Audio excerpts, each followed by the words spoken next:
Chapter 1, Leaving Home. At 17 years old, I thought freedom was the prize. I thought freedom meant nobody could tell me what to do. Nobody could tell me when to come home. Nobody could tell me who to date. Nobody could tell me how to live. What I didn't understand was that freedom and responsibility arrive in the same package. And responsibility weighs more than freedom looks. When I left Gary and came to Indianapolis, I wasn't chasing a dream. I was chasing space. Space to become whoever I was going to become. For about 3 weeks, I stayed with my sister, Kezzy.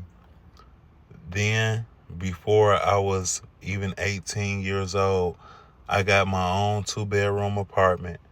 Looking back, that sounds impressive. At the same time, it felt terrifying. I had no instruction manual, no blueprint, no savings account full of wisdom, just bills, rent, gas, work, and the uncomfortable realization that every problem that showed up belonged to me. That apartment became my first classroom. Nobody teaches you how expensive independence is. Nobody tells you that some nights you'll do math in your head while staring at a gas gauge. Nobody tells you that survival can feel like a full time job. There were days when every dollar already had an assignment before I earned it. Days where being broke wasn't a temporary inconvenience, it was a reality of the week. The funny thing is that when you're young, struggling isn't always feel tragic. Sometimes it feels normal. I didn't know enough to be discouraged. I only knew enough to keep moving. So I worked and I worked and I worked some more. Some nights I slept in my car to save gas money. Some weeks felt like a balancing act between bills and pride. But every challenge taught me something. Every setback taught me something. Every hard lesson left behind a tool I would use later. What I didn't realize was that I was building an identity that would follow me for years. The man who solves problems, the man who provides, the man who figures it out, the man who carries more than he should, the man who would eventually call himself Superman. At first, that identity felt like strength. Later, I would discover it also came with a cost. Around the same time I was building a life with Jay, we were young enough to believe anything almost was possible. I taught her how to drive, helped her get her first car. We were creating a future, one small decision at a time. Some of those decisions were good, some weren't, but they all belonged to us. The older I got, the more people gathered around my life. Friends, family, relationships, the block. People coming and going like seasons. Some brought loyalty, some brought chaos, some brought lessons. One dangerous moment, one dangerous moment ended with police, handcuffs, and the realization that life can change directions in a matter of seconds. Another season brought unemployment and eviction pressure. The kind of pressure that forces a young man to find out what he's made of. At that time, I thought I was learning how to survive. Looking back, I realized I was learning something much bigger. I was learning that nobody was coming to rescue me. And strangely enough, that turned out to be a gift. Because once you stop waiting for rescue, you start building yourself. You start developing muscles that comfort never creates. You start trusting yourself. You start believing that if life knocks you down, you'll find a way back up. That lesson followed me into every chapter that came after. Every relationship, every heartbreak, every mistake, every success, every loss. Because the truth is, The most important thing I left behind when I moved to Indianapolis wasn't Gary. It was childhood, and I never went back. I didn't know it then, but the journey that became this book started the moment a 17-year-old kid stepped into the unknown and decided he would figure it out. No matter what the cost, no matter how long it took, and in many ways, I've been figuring it out ever since. Chapter 2, The Youngest No More. I thought adulthood would feel different.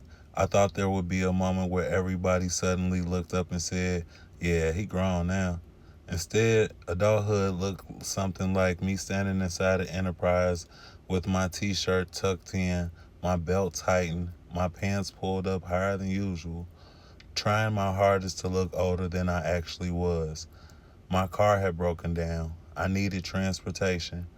I needed to get to work. Simple, except it wasn't simple. Over the phone, everything sounded fine. In person, age became a problem. I remember the embarrassment more than anything, because in my mind, I wasn't some kid trying to borrow a car. I already had bills, responsibilities, a household, people depended on me. But adulthood teaches you something quickly. People often treat what they think they see. Back then, being the youngest meant safety. It meant knowing people loved me enough to protect me. I carried a confidence that came with knowing if things ever went wrong, there were people behind me. Then I moved, and somewhere between Gary and Indianapolis, protection quietly turned into responsibility. My first apartment wasn't fancy. 2 bedrooms, mostly empty. I kept one room mostly like a storage closet because if the rest looked clean, I can convince myself I had things together. Sometimes that counts for something. The apartment itself wasn't what surprised me. The quiet did. When my girlfriend wasn't at home, I could hear neighbors through the walls, families talking, kids running around, people living their normal lives. Meanwhile, I sat in silence. Bills didn't scare me. Work didn't scare me. Survival didn't scare me. Loneliness did. Me and Jay built our little household together. At least that's how I saw it. I made sure transportation stayed together. I made sure bills got paid. I made sure there was food. She wasn't helpless, but I liked providing. Truthfully, I loved it. Providing made me feel valuable, needed, important, like Superman. And once you learn that being needed feels good, sometimes you start chasing that feeling without realizing it. And we had good moments there. We also had moments we also burned the place down. One night after work, fries got left cooking, grease fire. Young James handled the fire, immediately worried about hiding liquor because he wasn't 21. I moved the bottles into my car and completely forgot that there was $800 nearby that could have burned. Looking back now, it's almost funny. At the time, it made perfect sense. I spent a lot of those years drinking, not because life was terrible, mostly because quiet gets loud when you don't know what to do with yourself. Music wasn't escape, music was work. Me and my brother in law JG had a rap group called The Block. We made music because we planned to sell it. Television didn't do much for me. Games really didn't do much either. So sometimes it was just me and alcohol and silence. Then there was Lawrence, my favorite cousin. He was going through things, had nowhere to really stay, so I opened my doors. I trusted him. Back then, I had a two-tone Crown Vic LTD, one of the first cars I truly loved. The same car I drove back and forth between Gary and Indianapolis before Indianapolis came home. I had 412s, two TVs, a system people remembered. People loved sitting in that car. Lawrence did too. Sometimes I would let him sit inside and listen to music while I handled work. Then one day he left. At first, I didn't even know how to process it. I wasn't heartbroken. I wasn't even immediately angry. I was embarrassed because I had built a reputation for myself. Not the toughest guy in the world, but definitely somebody you didn't play with. And somehow my favorite cousin felt comfortable enough to try me in that way. Eventually, I found my car. Some random light skinned dude was driving around listening to my music. I got it back, technically, but it wasn't really my car anymore. Different radio, different speakers, no key, peeled steering column. The car came back, the feeling didn't. Nobody tells you when childhood ends. Nobody gathers everybody together and announces, "Congratulations, you made it." Mostly you just keep showing up, you keep paying bills, keep carrying responsibility, keep pretending you know what you're doing, and somewhere during all that pretending, you realize you stopped pretending a long time ago. Now I'm a child no more. Chapter 3: Learning to Survive Alone. There is a difference between leaving home and learning how to survive after you leave it. When I got my second apartment, independence stopped feeling exciting. It started feeling expensive. I had to figure out work schedules, laundry, bills, transportation, food, and all the little things nobody teaches you when you're young because they assume you'll somehow learn them while you're drowning. My siblings fought me harder during this period than almost anyone else. At this time, I thought they were trying to control me. Now I understand something different. They loved me enough to be frustrated. I wanted to do things my way, even when my way hurt, even when my way made life harder. And because of that, I bumped my head against the same walls over and over until they eventually start teaching me lessons. I worked too much. I drank too much. I chased sex too much. Sometimes those things felt like freedom. Sometimes they felt like rewards. Sometimes they felt like medicine. Mostly they were distractions. Friends slowly disappeared during this chapter of my life, not because anyone announced that they were leaving, but because adulthood has a way of quietly collecting people from your life while you're busy surviving. But A stayed, and sometimes that mattered more than having 100 people around me. Around this time, I also started learning something difficult about relationships. I realized I couldn't depend on my girlfriend to hold life together for me. That wasn't her job, and if I wanted stability, structure, or safety, I would have to build it myself. I hated how difficult this period was. I hated how heavy everything felt. I hated learning lessons after making mistakes instead of before. I hated feeling like everyone else had received instructions for adulthood except me. And the hatred kept me alive. Not because hatred is beautiful, because sometimes hatred becomes fuel before wisdom arrives. And that chapter wasn't about success. It wasn't about happiness. It was about survival. And survival was good enough. Chapter 4: Comfort and Crossroads. The first thing I remembered about Stewart wasn't the house, it was the backyard.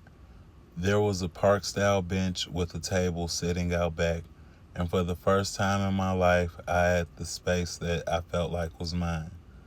Before that, life had mostly been apartments, neighbors through walls, and learning how to survive inside boxes. Stewart felt different. Stewart felt like room, so I filled it. Friends came over, family came over, my nieces and nephews came over. People who needed help somehow always ended up finding me. And if I'm being truthful, I liked it. By then, survival wasn't new anymore. I already knew how to survive. How I was Now I was learning something more dangerous, how to become infrastructure. I worked ridiculous hours back then. Sometimes I worked, sometimes I skipped work, sometimes I came home exhausted early in the morning while everyone else in the world rested or was waking up. Money was okay, and money being okay changed things. I was transportation, I was reliability, I was solutions, I was the person people called when life stopped working. I helped friends get back on their feet. I helped family. People stayed with me. People rebuilt around me. And maybe the most dangerous thing about that period wasn't that life became easy. It was that it finally became smooth for me, or smooth enough that I stopped asking what it was costing everyone else. Jay and I have built a life together during those years. A real life, not a perfect one, but a real one. We spent years growing beside each other, learning adulthood together, learning relationships together, learning who we were together. There were good times, there was laughter, there was freedom. There were experiences most people probably wouldn't understand. The threesomes people imagine started because of her idea, not mine. My role was usually simple: meet the girls, bring them around, make things happen. At the time, it felt normal because it belonged to us, or at least I thought it did. Jay used to frown a lot during that period. Sometimes I came home when the sun was coming up. Sometimes I already worked ridiculous hours. Sometimes I had energy left. Sometimes I didn't.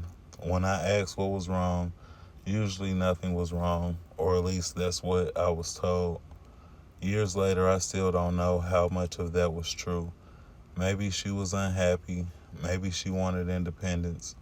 Maybe she wanted to know if she could survive without me.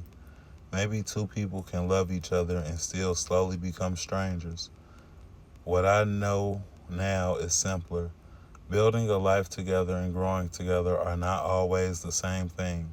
Trust doesn't disappear all at once, it changes shape. Sometimes boundaries blurred, sometimes phone reveal things they probably shouldn't have, sometimes conversations happen too late. Eventually, I found out someone I loved could look me in my face and still hide things from me. That changed something. Not overnight, not dramatically, but permanently. For a long time, I thought the lesson from Stewart Street was betrayal. It wasn't, or at least not completely. Because if I'm being truthful, Stewart Street was one of the happiest periods of my life. I had my first backyard. I had people around me constantly. I had money. I had sex. I had friendship. I had responsibility. And most importantly, I had proof. Proof that the scared 17-year-old boy who left home could build something real. And I did.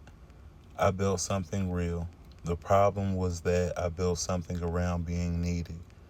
People depended on me. Friends came when they needed stability. Family kept it real. My relationships worked because I could provide things that made life easier. And somewhere inside all of that, I quietly started believing something dangerous, that being needed and being loved were the same thing. When Stewart Street era ended, I didn't feel like I failed. I felt like something had been taken from me. Jay and I had the kind of relationship people looked at, the kind people envied, The kind that makes you believe maybe you figured something out early. Then suddenly I didn't have it anymore. What came after looked impressive from the outside. Beautiful women, new experiences, new connections, more stories, but something strange started happening. No matter how many times I replaced the face beside me, the feeling never fully came back. For a long time, I thought what came after Stewart was hunger for women. It wasn't. What I missed was feeling chosen. What I missed was being able to point in my life and quietly believe I had figured this part out. The woman that the women that came after were real. The connections were real. The experiences were real. But appetite has a strange way of lying because what I was feeding wasn't loneliness, it was uncertainty. I didn't stop loving people. I didn't stop helping people. I didn't stop building. I just stopped trusting as easily. Fully trusting never really came after that. I just became careful because careful people survive longer. But sometimes careful people pay for survival with closeness. Stewart gave me comfort. Stewart gave me power. Stewart gave me proof. And Stewart gave me crossroads. What I didn't understand then was that years after learning to earn love, feeling chosen could feel almost supernatural. I wouldn't realize how dangerous that was until later.